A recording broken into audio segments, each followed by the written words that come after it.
Why do you think, though, that there was such a need, or so many people, especially in the non-religiously committal or directly, involved in religious institutions, were so interested in a Catholic school? Yes. Well, number one, remember if you look back at history, the churches or religious groups had a big influence on education. That's where it started. In schools, if you go way back to 1840s, after emancipation, it was all these groups that came together to start education, not only in Guyana, throughout the Caribbean. And in the 70s, history will show that all schools were nationalized. All of these schools. And taken over by the state. Because remember, those schools were not being supported by any financial assistance except that from the parents who paid the fees to keep their children. So to a certain extent, you had to have some money to go to that school.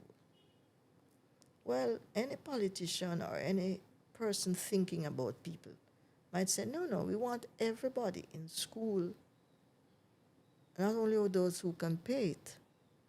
So we're going to nationalize. Maybe an excellent vision. But could you manage it? Was the state able to take it over? Now, other countries did other things.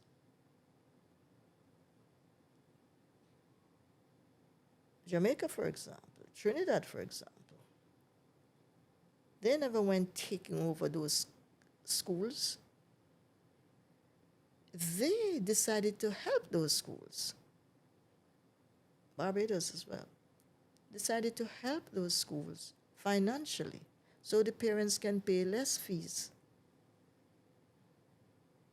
And the children who sit the national exams at grade 6, for example, they are able to get a place in these high schools.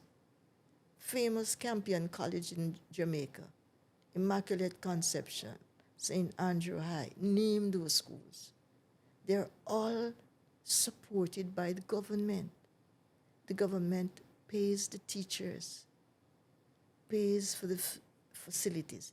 The buildings are still owned by the respective religious congregations, groups, etc. And maybe all these religious congregations would be totally responsible for, would be finding the leadership in the school, the head.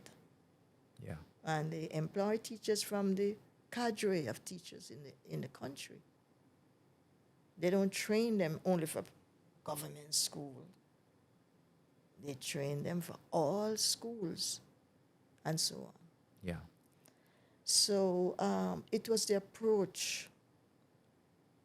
So when, going back to why the Catholics, why the Catholics then were saying we need to have schools because of what had been happening in the educational sector at the time. And I would invite anybody to go and read history to see that. And let me say, we were not the first school to begin.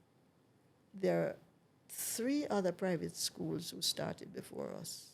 Yes. Shortly before us. One of which I attended before coming over, before jumping ship. Okay. That's interesting. Not to get too critical, but what do you think were the shortcomings in state-run institutions that maybe private institutions could have offered? Was it capacity or just the type of education? What would you say? Well, they had curriculum because it's the same curriculum we use with a difference. Yeah. They had all of those. It was a commitment on the part of the persons in the institution. When people start to begin to say, it's government things, and they don't feel like they have a share in, they're not a stakeholder in that, institution or whatever it is. Yeah. We don't invest ourselves in it as we ought to. Because the value of just saying, I will do the best I'm able to do with total commitment might not be there. Yeah. I'm not saying it was not there in many, many persons. I mean, I could name people I came to Guyana and saw who were totally committed to the education system and did the job in wherever they were. So I wouldn't like anybody to hear me misunderstand that. But I am saying when you do not feel you're a part of the institution, you're not a stakeholder, you very often take a different approach to it.